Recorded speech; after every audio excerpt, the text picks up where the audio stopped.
first of all, to understand what is tahakum. If we can understand as a definition what tahakum is, then anything that does not fall into that definition is not tahakum.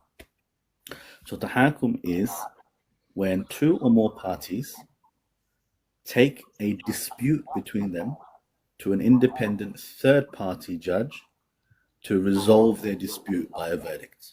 That's called tahakum. Anything other than that is not tahakum. So some people think calling the police is tahakum. Some people think talking to a lawyer is tahakum, or employing a lawyer is tahakum, or they think that. Some people even think that posting a letter is tahakum.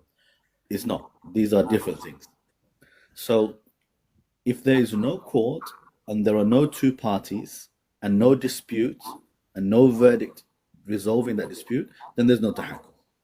Now in this case, what's happening is the police have done wrong. Then a question to you: if you are to take them to court, and as a plaintiff against the police, and the police are the defendant, and the judge is to make a ruling on the matter and issue compensation, if there is a court sitting, majlis, and you go into that and arguing in front of the judge and asking the judge to give a verdict in your case, then it will become.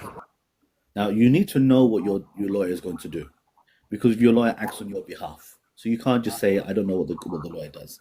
You need to lay out clearly to the lawyer that, look, I do not want to go to court as a plaintiff to sue them in this way.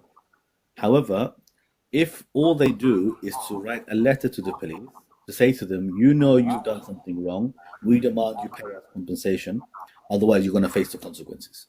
Not even to, I mean, I've seen some of these letters, they don't even necessarily say that you're going to go to court. It's just implied, and it's just something which they know that if it goes to court, they're going to lose more money.